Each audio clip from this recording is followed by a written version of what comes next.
We're live. But Joey, say what's up to everybody. Tell them about your background. You're an absolute stud, bro, in and off the phones. And you're someone that came in with no surprise, crushing it out the gate. And I just kind of want you to share, what you did before this and how you're doing it now, the golden boy.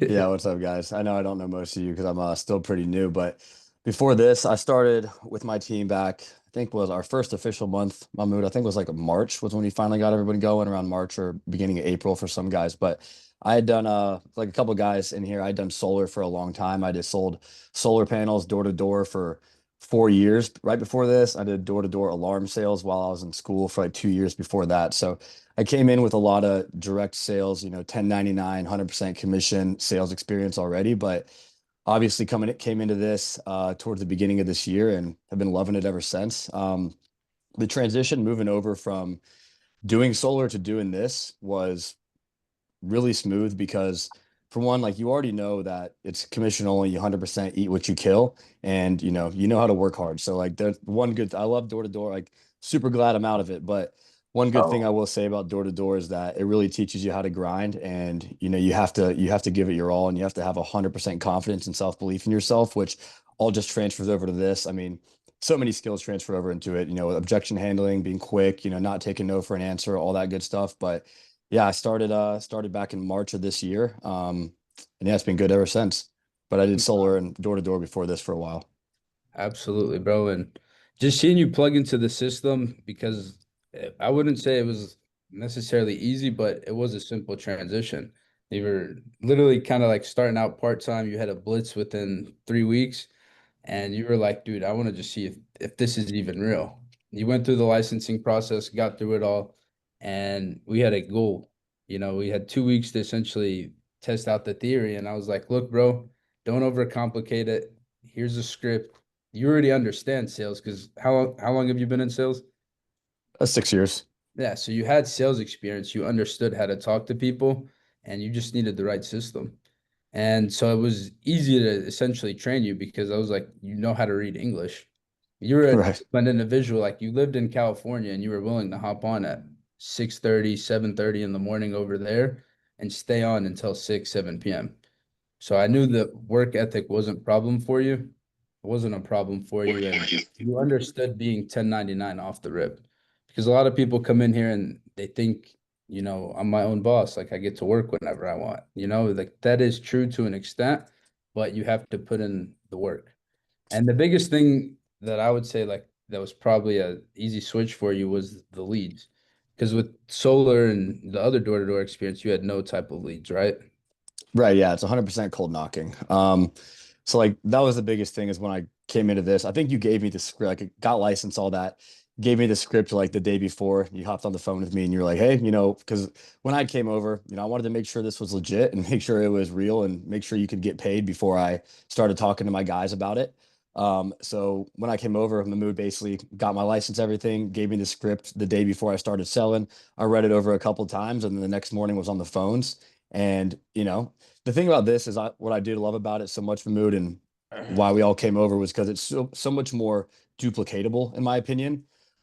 With door to door and a lot of other types of sales, you have to have, I'm not saying you don't have hands-on training here. That's why we have the Zoom. That's why we have all these great sales trainings that you guys do. But you don't have to, I mean, when somebody's first starting out, like you don't have to be smooth as butter right off the bat, right? Like you can read the script while you're talking. You have the objections on the scripts. Like you can just pretty much go through it as a beginner. And obviously new guys have access to free leads. So if they mess it up, it's not a huge deal, but it's like you're able to get people rolling so much easier and do and make money so much easier than in our last job on the doors. And I think that was one of the biggest things about it was it's easier to get someone from like zero to making money versus it wasn't door to door because it's just honestly a lot harder of a sale and a lot harder of a job in a way. You don't have a script to read off of. Yeah, 100%. And then after you've seen some success and you transition the team, it was an easy transition because again, these guys understood hard work. You guys already have the culture. Everyone you brought over has been amazing, is a genuine person. And I think the easiest thing is like whenever we get together, it's like, yo, this is the mission. We're all on the same page and we're able to help each other. And I remember talking to Mo one day. I was like, dude, I love Joey. He's like, yeah, I mean, who doesn't? I was like, no, bro. Like he literally just gets his job done. If he needs help, he's like, "Hey, where did I go wrong? How could I do better? Or where can I find this?" And it always goes back to that saying, like, closed mouths don't get fed.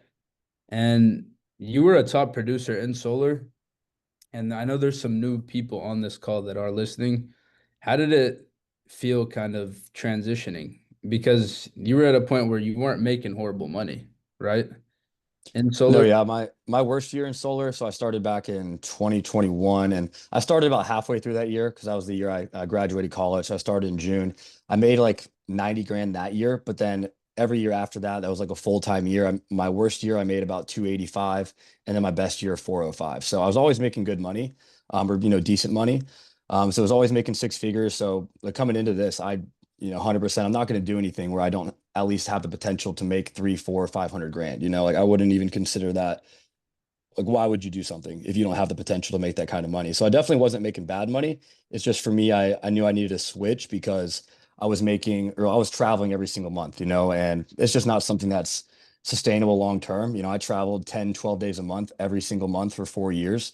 And for the first couple of years, it's all good, but then it starts to take a toll on your personal life, and your life kind of starts to your schedule revolves around the job. Like your family vacations are messed up. You can't do anything you want to do. So that was the biggest reason look into this, was because I just really couldn't do the travel anymore. And I wanted something that I could ideally replace my income with, being a good salesperson, but then also have the ability to build and scale. And this just kind of fit the bill for it.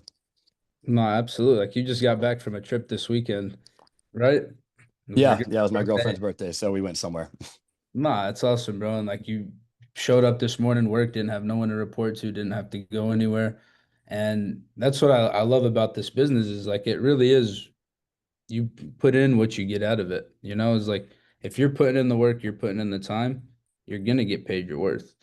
And that's one thing like I've noticed about you right off the rap because it's safe to say you submitted a little over $60,000 in your first 60 days. Yeah. And So yeah, right about that. what are some things you would say that helped you get there? Because you were dialing, I mean, essentially the gold mine leads, you know? Yeah, yeah, I definitely hit those first 2 months on gold mine leads. And honestly, I think just wanting it to work so bad, like like there was no other option in my mind. It was just like I'm gonna make it. I knew the proof was in the pudding. Like you showed me more than enough proof to believe that it worked. So I knew other people could do it. And I've always had the mindset of like, if anybody else can do it, then I know I can do it as well. So, and I just really genuinely wanted it to work. Like I wanted an exit ramp, and I wanted it to work so bad. So if there was just really no other option. So I think the biggest thing is just having the trust in the process and just the confidence that it's going to work, and not second guessing the lead quality, not second guessing the script, not second guessing the process. Cause I know there's guys that are doing it. They're using the exact same leads, that are using the exact same script, even now, making way more money, selling way more policies than I'm selling right now. Like I'm not doing as good as I want to be yet. So I know it's just having that full confidence and the full belief in the process, I think, is the biggest thing. I think in sales in general, where a lot of people they get in their heads is they start looking for things to complain about, and they start just having doubt and just that lack of self-belief. And whether it's belief in themselves or belief in the process, or like a combination of both. But if you just really trust in the process, I think Ronnie had said this on a training a couple of weeks ago, which I kind of resonated with. And I think Ronnie was doing one of those Friday or the Thursday calls or Friday calls, sorry. And he was like, "Man, I don't even know how to check an American Amicable commission. Like I just know it's gonna happen." And he just believes in it. And I'm kind of in the same way. Like I barely even really check my commission reports. I just put in as much work as I can and spend as much time as I can producing new income, whether that's, recruiting, stuff like that, or selling, making calls. Like I try to use as much time as I have possible on the stuff that actually matters. And that's really has been like what I've done, is just focus as hard as I can on income producing activities, selling and recruiting. That's it. And the rest, if you just do that and go as hard as you can and trust in the process, the rest will fall into place. And like, it has. So No, absolutely, bro. You're literally just putting your head down, going to work and following the blueprint, you know?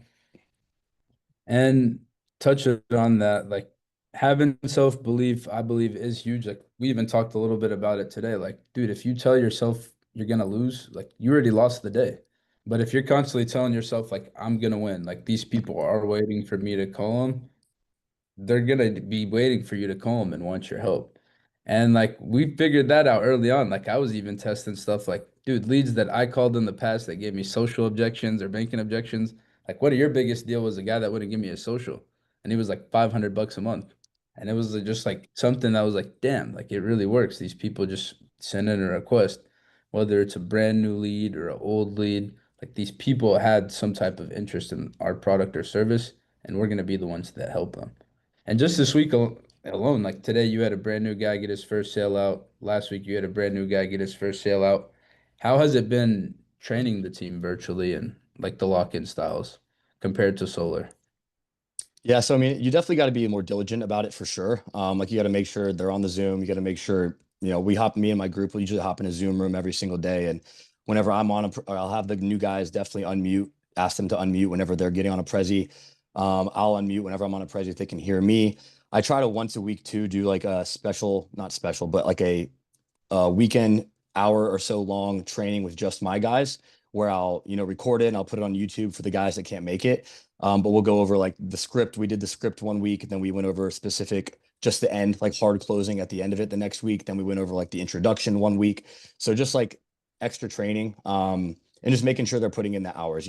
But at the end of the day, like when it is, I will say that's one of the biggest differences challenge wise that we've dealt with is that when we did door to door, we're all traveling to an area. We drop people off an area. Like, if they're not going to knock on doors, they're going to sit on a curb. Like, that's on them. And most people are smart enough to where, if they're outside, they're not going to sit on a curb. They're at least going to go try to knock on doors. But when people are selling in their own home, like it's a lot easier for people to get distracted. And even if they think they're working 9, 10 hours a day, they might only be actually dialing 6 or 7 hours a day. And then they're putting in, they're submitting applications or they're calling carriers or just, playing on their phone or doing like other things that is taken away from their time versus when the guys who are top producers are dialing, and I know all you guys know what I'm talking about that are top producers, and not like calling myself one, but you literally are just dialing as fast as possible, right? Like as soon as that third ring is ringing, I already have the next sheet or the next number in my what's it called, Google Sheets or whatever,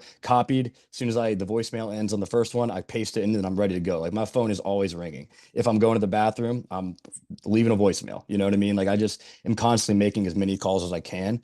So like as far as like the training and getting people going, that is one of the things that was a little bit different that we're still adjusting to is just being able to hold people accountable to the schedule.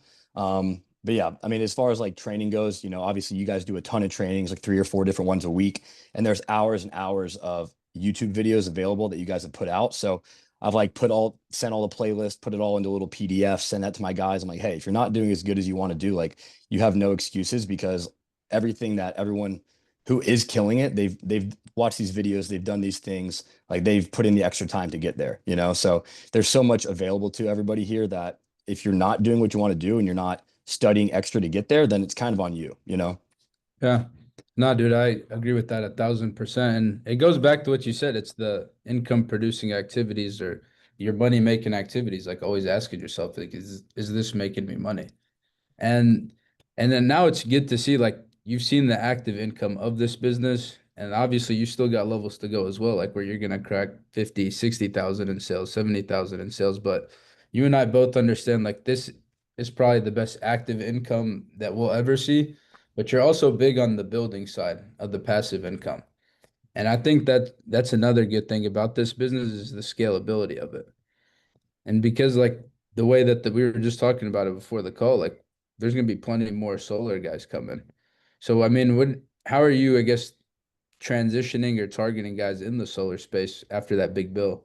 Because there's plenty of people now that they're out there like Joey Connolly, they're waiting on the doors, getting closed doors on them. And how are you actively getting them, or how are we gonna save them as a whole, bro? Yeah, so and what Mood's talking about for you guys that don't know, the Trump's big beautiful bill or whatever you want to call it.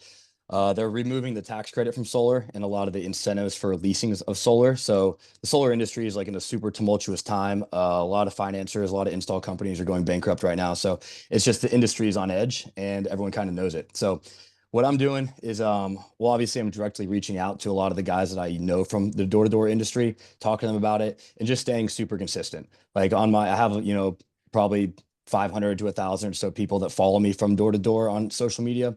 So I'm just staying consistent with posting. In a couple weeks ago with the Diamond Club thing, that really got me off my ass and opened my eyes, and started making reels, posting them, and just getting over that initial fear of that, because I was being a little bitch about it, to be honest with you.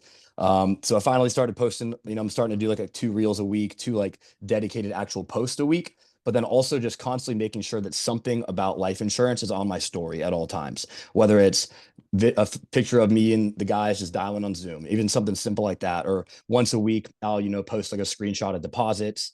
That usually always has a good bit of people reach out for that. Links to like the trainings that we'll do, just pictures of submitted applications, all the things you guys, I mean, it's not rocket science. Like I just look at the guys like you, and I look at like Tanner Mendelson, and I look at the other guys who were killing it, Musa, Omar, and I just kind of have copied what you guys have done. And if you guys are posting something, I'm posting something similar. So basically just keeping something on my story. I think that's pretty important at all times. And 5 or 6 times a week, I'm the last 3 or 4 weeks, especially since I started doing it more heavy, I'm getting people reach out almost. I'm doing like 1 or 2 recruiting calls almost every single day. So I think it's just the consistency, because I think I've heard Ronnie say this and multiple people, but the biggest fish take the longest to reel in. And I know there's a lot of people that are watching that, I know they might not be reaching out right now, but everybody loves consistency. So if you see somebody post something 1 or 2 times, if you're, a legit person and you're not a scrub, you're probably not going to reach out that first or second time. It might take 3 or 4 months. It might take a year, but eventually they might get curious. They might reach out. And especially with solar and everything that's going on right now, I just want to stay as consistent as possible with the posting, and with, letting people know like, hey, when you need a place to come, and you will need a place to come eventually, like come talk to me. I was making good money over here. I'm making good money over here. Like hit me up. Let's talk about it. So I just want to, put myself out there as much as I can as the guy that people are coming to especially from the solar industry, for when they are ready to leave after this little wave of fake urgency that they have is over. And then just, be the place they want to land. And it's a lot easier you're going to feel a lot more confident hitting somebody up if, you see them constantly posting on their story or making reels about something, versus somebody who posts something like once or twice a week. Cause they're probably not that serious about it, and they're probably not that good at it. And everybody wants to work with a winner. So No, you hit it right on, bro. Yeah, it all makes sense, bro. Why you're selling, damn near 40K back to back. Your team's at 150K within a few months. Like you're literally just following the system. But not, bro, it's been a pleasure watching you grow. Uh, I know you're gonna do big things. I believe, where do you think you'll finish at over the year, team wise? I mean, my goal is by the end of this year, I want to have my group at like 500,000, which that's kind of been my goal since I started, was to have the group at 500,000 before the end of the year. And then like a year from now, I mean, I like to set super. I've always been like a super realistic goal person. I hate I never come into something that's like, I'm going to be the best in 6 months, like that's just unrealistic. Right. So I've always been one to set super realistic goals and just like think of the big picture. So by the end of the year, I want to have the group at 500,000, and then obviously a million or 750, and then a million after that. But just really one step at a time, like 1 or 2 new riders at a time, just get everybody going. And then obviously get the guys under me making money is really the most important thing, because at the end of the day, I can sell as much as I want, but it's not going to become a real business until the guys that I've brought over and the guys that have believed in me enough to, give this a shot, are making consistently 15 plus 20K month net on their own pen. So it's not a business until that's happening. So that's really what I'm most focused on, and is getting the guys that I currently do have, selling at a high level and get their confidence up. Absolutely, bro. No, there's no better person to lead them in the front, bro. I think you will do it and you're gonna crush that more. But no, bro, I mean, it makes perfect sense why you're growing at this rate. And to put in a perspective for you, to get to where you were at a $150,000 team when I started, that took me over a year and a half to get to that position. Like I was still selling, like you said, I hit Hall of Fame my first year, 40K a month. But like, dude, that's your hardest part, is cracking that 150, 250,000. And then from there, it gets easier. You got the foundation set, you got it built. But yeah, man, I think you're gonna crush that going more, bro. Mark my words, you'll be over 500 by the end of the year. And before we open it up to a Q&A, I know you want to get back to dials, but is there any advice you'd leave to anyone right now that's kind of struggling, or just some words of encouragement you'd give to them? Yeah. And I mean, I will say too, because I know a lot of the guys that I've kind of brought on to have felt this way and struggled with this. Like a lot of people, I feel like the best people who have done some of the best I've seen in this industry, it's because they honestly just, I don't say this in a bad way. It's a good thing. They have like delusional self-confidence and they just don't know any better. A lot of people come from other sales industries and they've gotten screwed over. They've had bad experiences. So they'll kind of look for the negative, right? And they'll look for something to be wrong, whether it's the leads. Usually it's the leads. I mean, let's be honest, it's something people like to complain about. But at the end of the day, especially when you're using like Shark Tank or Gold Mine leads, whatever you want to call them, like obviously no lead is perfect. You have to think about the actual process of what happens when you receive a lead. An old person clicks something online. Like that's it.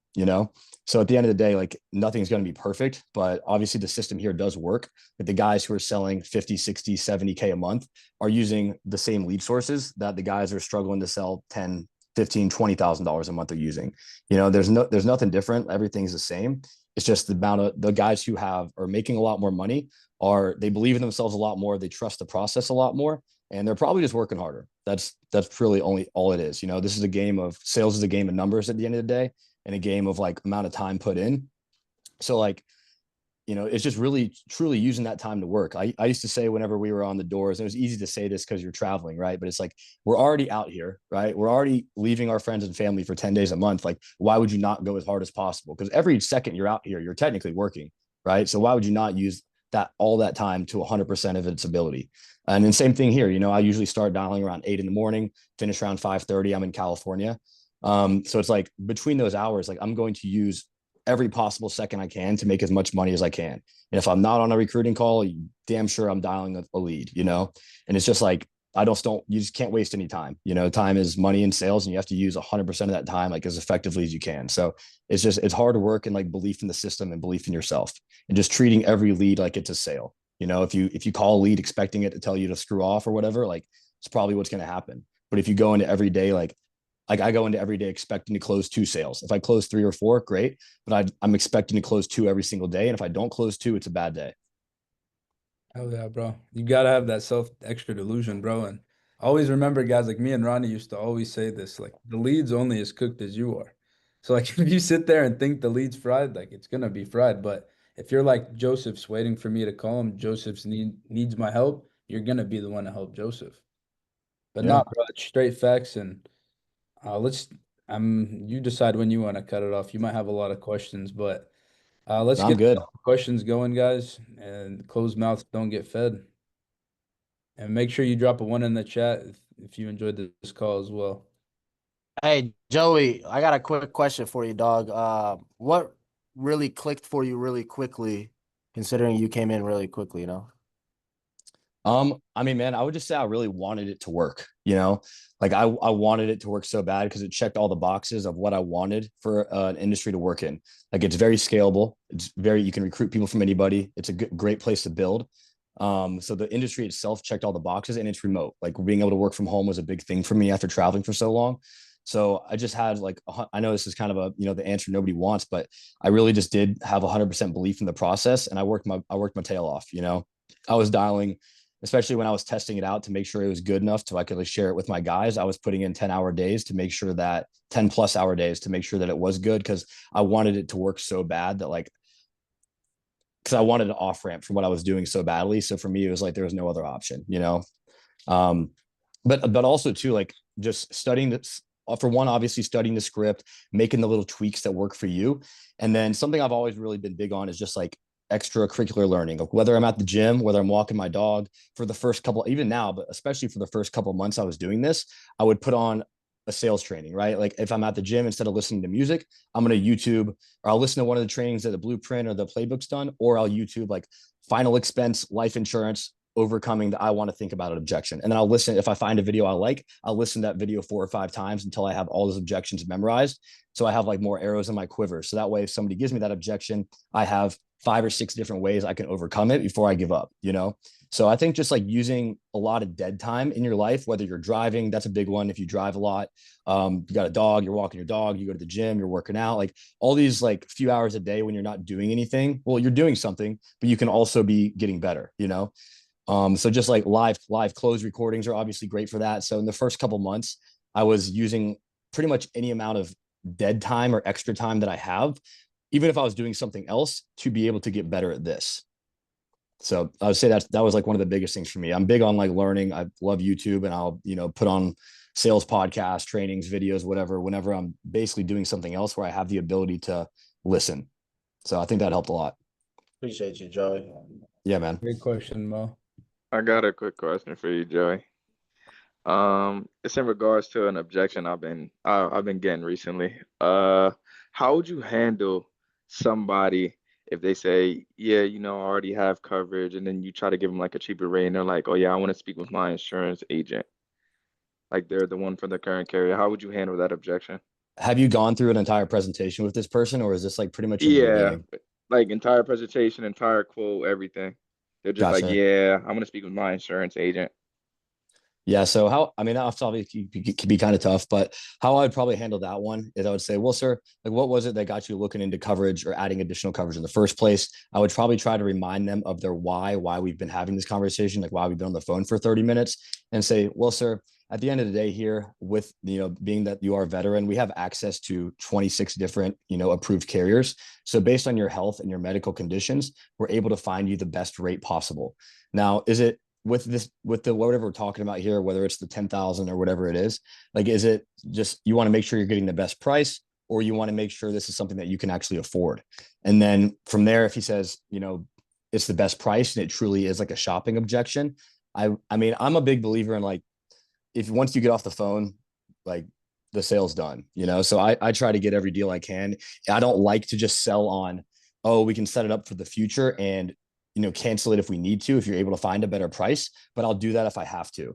But I like to just try to get an application done while I'm on the phone pretty much every time, because we all know callbacks 98% of the time don't work out. So if I have to sell on, a future cancellation, if they get a better rate, I will. I'll try to avoid that though.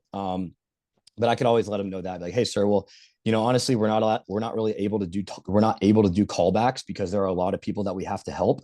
So my job here is just to submit an application while we're on the phone to make sure that we can get you approved for this coverage for your daughter, Jamie, or whatever her name is. And then if for whatever reason, sir, if you are able to secure a better rate, I would obviously love to talk to you about it, because I'd be very surprised. But at the end of the day, I don't think you will, because we have access to so many different carriers. So what we can just do now while we're on the phone is we can submit a request for coverage, make sure we can get you approved. And if for whatever reason you're able to secure a better rate, we can also always cancel this policy out, sir. But at the end of the day, it's our job to make sure we're getting you the coverage that your family needs. Does that sound fair, sir? So I would probably handle it something like that if he like has a good relationship with an insurance guy. But again, I'm going to try to get the application done while I'm on the phone pretty much every time. And then if he's able to get a better rate for whatever reason, like we all know he probably can't. So if he can, like, more power to him. But yeah, that's probably what I would say. Thank you. Yeah, man. And I just like, I'll tell people I don't do callbacks, like all the time, because they don't work. And I'll still set them up sometimes, but they don't ever really work out. So Cool. And then we What got up, Cole. Joey? I made sure to stay up for this one, bro. I hope a lot of people could resonate with what you were saying about the accountability.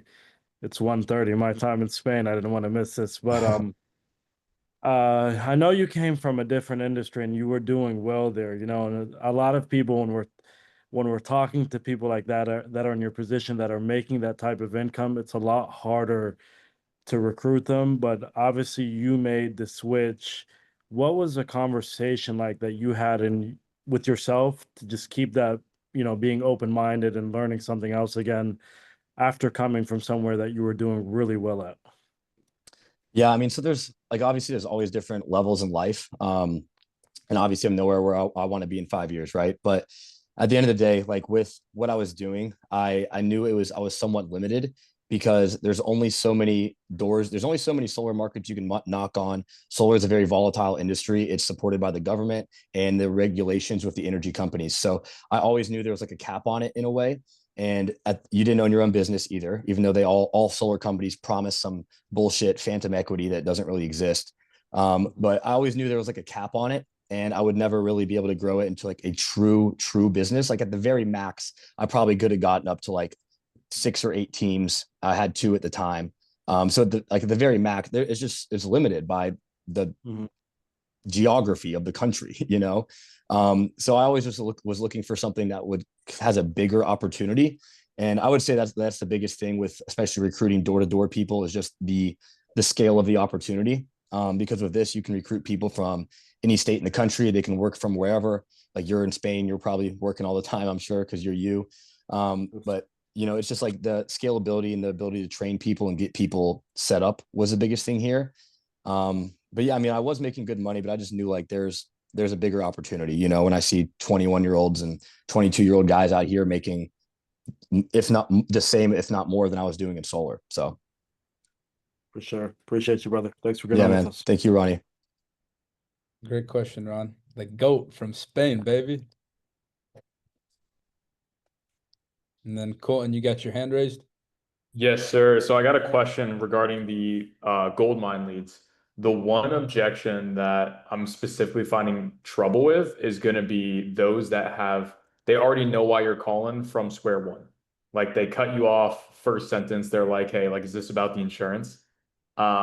Specifically like those kind of people. I want to hear your thoughts on how you would handle that. Yeah. So if I was calling an older lead and they were like, yeah, like you just said, yo, yeah, this is about the insurance, blah, blah, blah. Be like, well, yes, sir. It looks like you had submitted a request for information about this. And then just to confirm, sir, I have your date of birth as this. It shows me you were in the Navy, whatever it is, right? I'll confirm some information with them. And I know it's kind of been a while, sir. We had reached out to you a few times, but nobody was ever able to help you place any coverage in place to protect your family. Since you submitted this request for coverage, sir, do you already get some coverage in place, or was that kind of what you were looking into? And then go from there. Obviously, man, that's a tough one. Like you're not going to sell every single lead. If they're right off the bat super combative, like it's going to be harder for sure. But in the beginning, when I'm going through the introduction, I'll try to ask them as many different questions as I can to get that first yes out of them. So say somebody's like, oh no, I already have coverage. Then it's immediately, I'll usually say something back. Okay, perfect. That's awesome that you guys already have some coverage in place for you. When you got that coverage in place, was it a long time ago, or if you get it in place recently? And then from there, okay, how much did you have? If they only have 5 or 10,000, great. But were you trying to get buried or cremated? And then from there, I'll either spin it to, okay, perfect. A lot of veterans, they're recently looking into adding additional coverage because they know the cost of burials have gone up. I'm assuming you wanted to look into that, adding some additional coverage to make sure the entire burial was covered. That way your family didn't have to pay anything out of pocket. Or if it's cremation, I'll spin it into, okay, perfect. So what you have right now should just about cover a cremation. But with the cost of living and everything being so expensive nowadays, a lot of veterans we talk to are looking to add some additional coverage just to cover any additional bills or anything like that that may pop up around the time of their burial, or if they just want to leave some extra money behind. Was that your thing, sir? Like you just wanted to leave some extra money behind? And if man, I know it's kind of like dancing around your question a little bit, because if they've been just like blown up by people, they submitted multiple forms, or it's an older lead that's got tossed around a little bit. Like it definitely is very hard to even get the time of day with that person. But I think all you can really do is just try as many different questions as you can, to get them to admit that they are interested in looking into additional coverage. Like that's the first W that you have to secure on the call, is you have to get them to tell you that they're like, yes, I am for that. And it might not be, I want to cover my burial and cremation. It might want to be, mortgage, or it might be other debts, or it might be leaving some extra money behind for somebody. So I think that's the biggest thing, is just trying to ask as many questions in the beginning to figure out their situation and how you can, help them add coverage. And it's going to be a little different for every person. Sometimes you might have to go through like 4 or 5 different word tracks before you can find they're like, oh yes, that's what I'm looking for. Because and if they say right off the bat, yes, I'm looking to get my funeral expenses covered, we're all like, awesome, right? But that doesn't happen every time. So I'll just try to as many different word tracks and questions as I can in the beginning to get that first yes out of them. And if, specifically for what you're asking though, about if they're saying, I've been blown up, that sort of stuff, I'll say, yeah, it looks like you had submitted a couple of different requests here. So you might have had a couple different people calling you. And did you ever set up any coverage with any of the agents that have been talking to you? Or have you kind of been putting this off like a lot of people? And something like that, maybe, and just figure out their situation. Fire. Fire, Another, love that. I was gonna say it. That was perfect. Another thing I like to leverage, Colton. I would always just be like, yeah, it's not showing here in my system or the state system that you have anything in place. That usually like throws them off, and then I'd go like what Joey said, dig right into it. Like, how's that covered? When did you get that? Fire, I appreciate that a bunch. Sure. I got a question real quickly. How would you deal with like hard heads that know for a fact that they're overpaying on an insurance and you can get them cheaper? To be honest with you, man, in the last like 3 or 4 months since I've been here, I've probably only done like 3 or 4 replacements. I just haven't had the opportunity a lot. And maybe I've blown them, but and in my mood, you probably better to answer this one, but I would just say, my initial reaction to that question is just like, well, sir, through these programs here, we're able to offer a lot better discounts.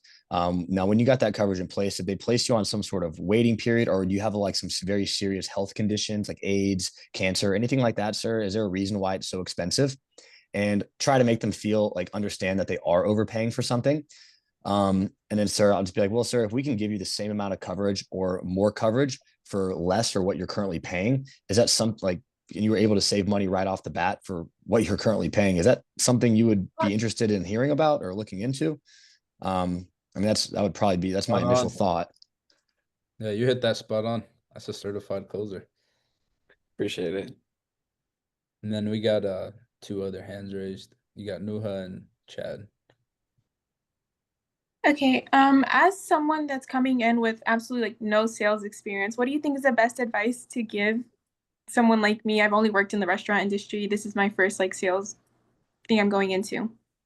Yes, I mean, working in the restaurant industry, like you know how to talk to people, right? Like if you were a Yeah, yeah. server, like you know how to talk to people. I don't know if your restaurant had you like upselling or anything like that, but you Oh already yeah. know how to make friends and talk to people, right? So just the biggest thing with sales is that you have to realize that, objection is not personal at all. Like Mahmood was saying earlier, one of my first 5 closes, I think I remember this one because I think I was on the call with like you and Shane and Drew, and I closed somebody for like $400 or $500 a month that Mahmood had gotten an objection from and wasn't able to close like 6 months prior, And Mahmood is obviously a better closer than me, especially in my second day or whatever it was in the job. And you just have to realize it's not personal. A lot of sales is just timing. And sometimes you get somebody on a bad day and there's nobody who can sell that person. So you just have to realize that like with sales, it's about making the person like you. It's obviously about building trust, which you should already be able to do pretty well. But also it's just like when you get told no, it's not personal and you just can't let the rejection get to you, right? Like if you go through, you say you call 100 leads in a day and the first 80 tell you to screw off, they're super mean to you. If you take that energy from the first 80 into that 81st one, even if that 81st one might have been your deal of the day, like you're going to blow it because you're taking that negative energy with you from the first 80 times you got told no or they yelled at you, right? So you just have to treat every lead like it's a brand new lead. Just realize that nothing's personal and you're just doing your job. At the end of the day, like we're selling life insurance. These people, they put in their information and ask for a call. So that's my biggest piece of advice is just like stay positive, which I know I hate when people used to tell me that when I was first starting, but it's just like staying positive and like treating every call like it's going to be your deal, even though you just got shit on for the first 9 hours of the day. Because if you take negative energy with you into the next call, then they're going to feel that and you're going to blow an opportunity. So Yeah, okay, that makes sense. It lies a lot with serving, so I can understand that. Thank you. of course. Then yeah, just getting through the process and focus on going through your first 30 presentations, I'd say. And then you'll have a better understanding of the product, the objections and everything. And then we got Mo or Chad, whoever goes first. Yeah, just had a question. You definitely killed it in the gold mine. In the time that you were producing one in the gold mine, did you have any particular strategy? Because I mean, I've done those door to door as well. I'm pretty sure you heard of the term going through the motions. You just dialing just the next number, and then no one's answering. You just keep dialing, no result. Is there any particular system that you had to make sure you manage it successfully? So for one, I would definitely make sure if you're, especially because it can happen with different carriers sooner rather than later. And I don't want to like trip anybody out, but make sure your number is not showing up as spam. If you're not getting like any answers at all, that might be an issue. But also like I would triple dial each lead. And then when I go to the next, when I was doing gold mine ones personally, I wasn't leaving voicemails because I feel like I was able to make a lot more calls. So when I was doing gold mine leads, and now that I'm using my paid leads, I am leaving voicemails when I go through and call them the first time after the third ring. But when I was using the gold mine leads, I was not leaving voicemails. I was triple dialing each ring. But honestly, man, I was not doing anything fancy at all. And I wish I could give you a little bit better of an answer because your upline or whoever's training you is already probably telling you to do that. But I was literally just reading pretty much exactly off the script. One thing I will say that I've recently been training my guys to do is what did I on the voicemail? So what do I say on voicemail, just to answer this chat question real quick? Like, hey, this is Joseph. I was just giving you a quick call from the Veterans Benefits Office in regards to that request you submitted. When you get this voicemail, give me a call back in a timely manner and then I repeat my number twice.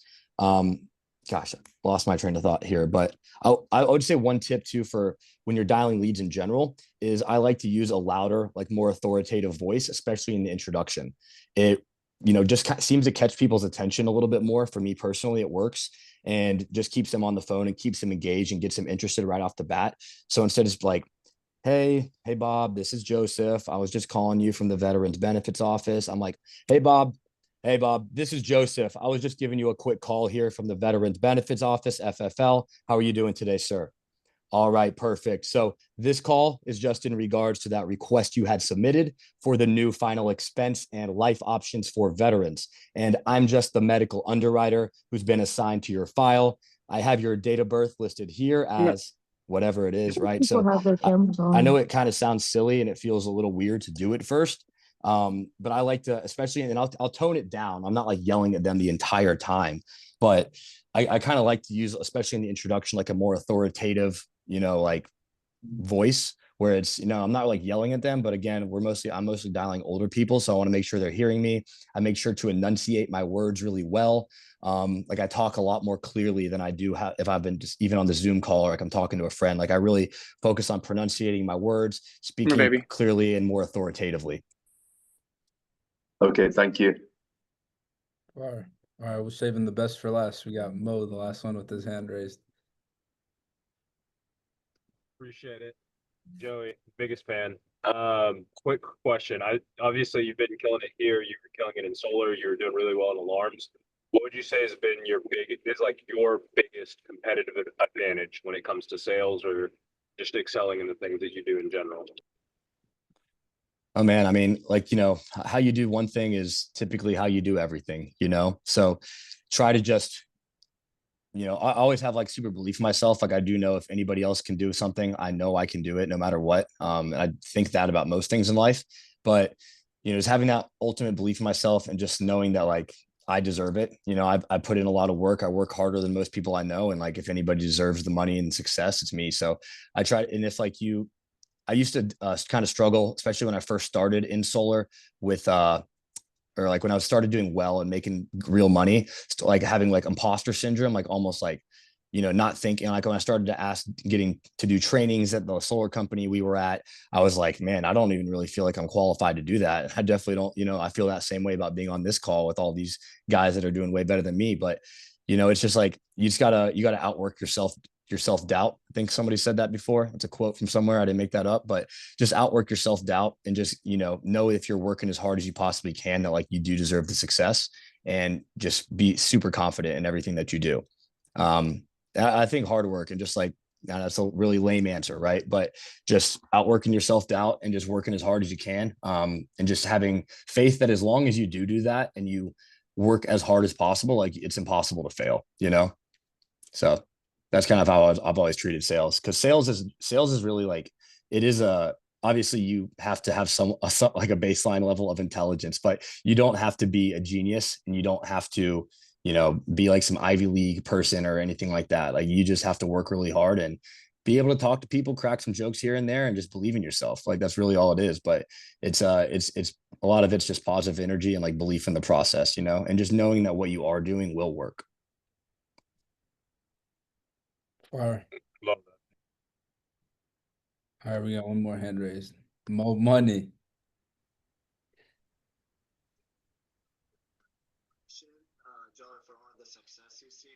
King Mo. We can't hear you. Speaking of people that sell more than me.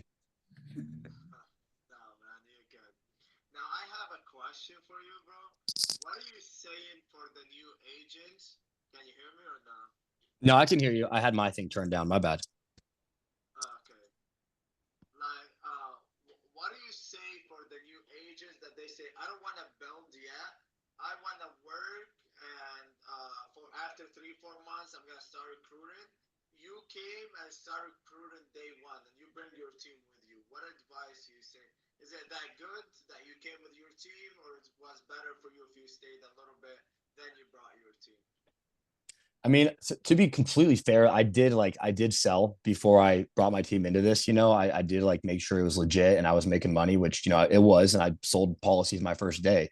But I would say like to people with that, like if you don't feel like, don't overextend yourself. Like you probably, if you're brand new and you're not selling 10, 20 grand a month yet, like you probably can't handle 10 new agents.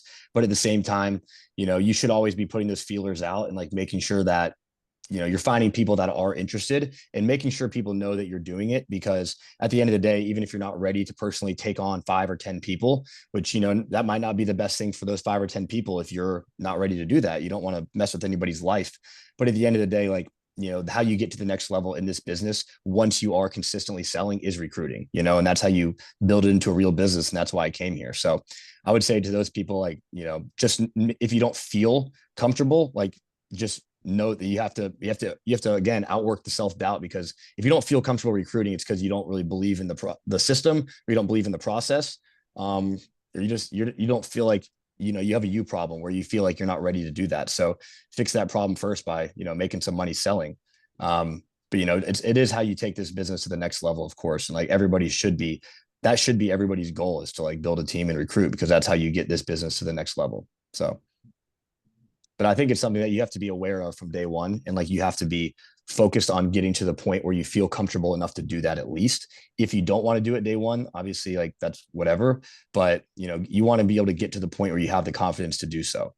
And, that's like part of the whole reason why I came over here, was because I no longer had the belief in solar, to where, like, I used to, 3 years ago when solar was really good, friends would hit me up. I'm like, yeah, man, come on out. It's awesome. Like, we're all making a ton of money. But then it got to the point in the last 12 months where I was turning away people. I'd be like, hey man, you have a pretty decent job. Like, this isn't really the thing anymore. Trust me. Like, I'm doing okay, but it's because I've been doing it for a long time. Like, you probably shouldn't come do this. I would like literally turn people down. And that's when I knew I had to get out of it. So, to that note though, it's like, if you don't feel comfortable recruiting people, it's probably because you don't feel confident enough in yourself to do the job. All right.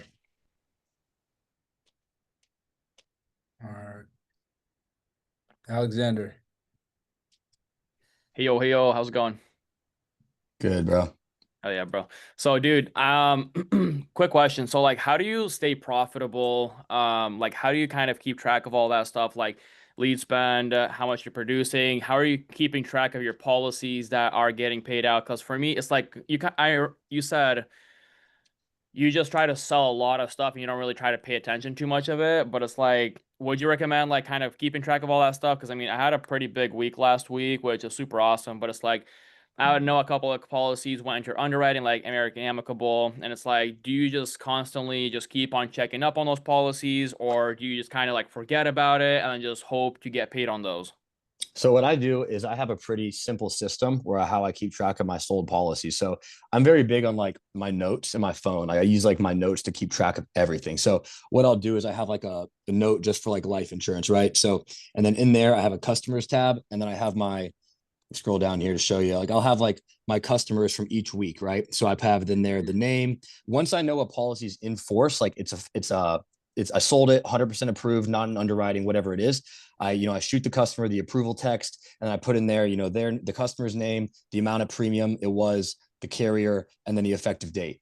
And then you see these little exclamation points. So for example, if like somebody calls me and they want to cancel, I'll put a cancel in there. Or if for whatever reason it's in underwriting and that was my only option, and then I'll put in there like exclamation point in Aetna underwriting, right? So I'll use this like very basic system of my notes where I have like my policies from each week, and then how much, if there's like if there's somewhat of an issue, just meaning like there's some action item needed on that policy, I'll use like a little red exclamation point and put that next to the customer's name with a description of what's going on, like it's in underwriting, or I've tried these 2 carriers, he's still not approved, I need to try another one, right? So until a policy is like 100% approved complete, then I remove that exclamation point or whatever. And like, see for like the one I sold today, I still have to send the approval. It was SIWL. So I got to submit that application still. So I use a very basic system because I like to use my notes so I can like check it anywhere I am. And it's just something that I do, you know, like whatever system you want to develop to keep track of that, just make sure it's something that's a system that you're actually going to use. Because I used to do this in solar when I first started, was like I would have all my sales, and then I'd have like the site survey date, the install date, the PPW, the total price, like, you know, all this crazy shit. And then it was like too much to where I got lazy and I wouldn't even fill it out. So I like something that's like a very simple system. And if you want to do this on top of like having like a Google sheet or whatever, that's great too. But I like to have like a simple system where I can keep track of each one. And just like don't procrastinate things either, you know, just like if you have some policies that need to get approved, like get that person on the phone, run them and let's get them approved. You know, don't put stuff off, because I think that's where a lot of people mess up, is they'll let too much stuff kind of build up and then it feels overwhelming and you're trying to sell and you also have all these other policies that need to be approved and you're making sure you get paid on stuff and all that kind of thing. But as far as I go, like, it's just like I keep a very simple track of my policies when they go into effect. If I get an email about a missed payment or whatever it is, I immediately go into my notes and I put like a exclamation point by that thing and I'll put check email, so I know to go back and give that account some attention, whatever it is. But yeah, I try to use a simple system, and for me it's just like either that policy is in good standing or it's not. And if I get an email about a lapse or I still haven't gotten them approved or they're in underwriting, that's on my radar because I have a system for it. No, that makes sense. Appreciate that. Another question about recruiting. So, I mean, it's basically like my second, third-ish month in here. I'm not really focusing on recruiting or anything like that, but I mean, I am focusing on pumping content, doing like 100,000 dial challenge. So I'm like just basically filming myself at the end of the day, like, oh yeah, I did this many dials, this many closes, whatnot. And it's like, you know, I've been putting in 12 hours every single day. And like the first couple of months been kind of slow, but these last couple of weeks, like just things have been really vamping up, and it's like just building momentum, which I'm really happy about. And it's like, some people are telling me, it's like, yo, you should be focusing a lot more on recruiting, but I'm just like, yeah, some people are telling me not to focus on recruiting, but it's like I also have some recruits from like my mutuals, like some like my sister, her boyfriend wants to do it, a couple of my other friends want to do it, a couple of other mutuals, like connections that I already know, or some people that I just met, like they're like, oh yeah, I'm kind of interested in what you're doing. But then it's like after I send them that video to watch that training or like a business overview meeting, hop on another call with them. They're like, oh yeah, I'm super fired up. Let's get started. Send them the onboarding. And then it's like they kind of just go ghost, you know, like after like the whole course thing. They're like, yeah. What do you kind of do over there? Because like I don't want to focus too much on like trying to bring in a lot of people, because like I want to be first a top producer. I want to be doing 40, 50K a month, show people what's possible, sell at a high level. That way, once people are coming on board with me, like I already have an office and everything that I pay for this. But it's like, you know, I want to get where I want to be good at, but it's like, what should I do with these current people that I have right now? And like, when should I focus on recruiting? For something I'd say real quick is like, dude, for every 10 people you put in the course, maybe like 3 of them are gonna get through, or 4 of them. So set the standard really good, really early on. Like, hey, you better have this done in 7, 10 days. Maybe check in on them once or twice, but like, dude, this is an opportunity where they should be running to you. Like, there's a guy in this call right now. Like, dude, he DM'd me. He's been watching us. He watched the overview video. He's like, I'm not licensed yet. When are you guys gonna get me licensed? Could we hop on Zoom today? His name's Zara. I think I saw his name in here earlier. Yeah, he's still in here. Shout out Zara. But like, dude, closed mouths don't get fed. If they want the opportunity, like they're gonna come to you, and you have to respect your time. Because again, like Joey was talking about on the call, money making activities, you can't sit there essentially like begging them to come work with you. Then it's weird, you know? Yep. But yeah, No, be exactly. consistent and posting. And if you want to add anything on there, Joey. Yeah, I mean, like Mahmoud said, like you can't expect everybody that jumps in the course to come through it. And like honestly, you probably don't want that person anyways, you know. That's what I thought. But you know, just check in with them, you know. Be like after if they ghost you, just be like, hey man, no hard feelings either way. I'm super busy, but is this something you're seriously looking to do? So if not, you know, I got other things to do. You know, just check them. 100%, bro. Because like when I got the opportunity, bro, I literally got licensed in like less than 7 days. I got my course, I passed the exam like that. I got everything I needed to do. I was literally selling like after a month as soon as I possibly could.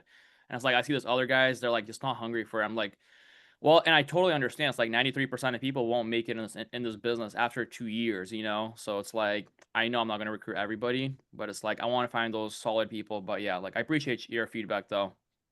Yes, sir. Good questions, Alexander. Thank you. Joey, bro, it was a pleasure having you on, man. I'm excited to see you grow, bro. You're an absolute stud and keep crushing it, bro. Will do. Thanks for your help, Mahmoud, as always, bro. Sir, my dog.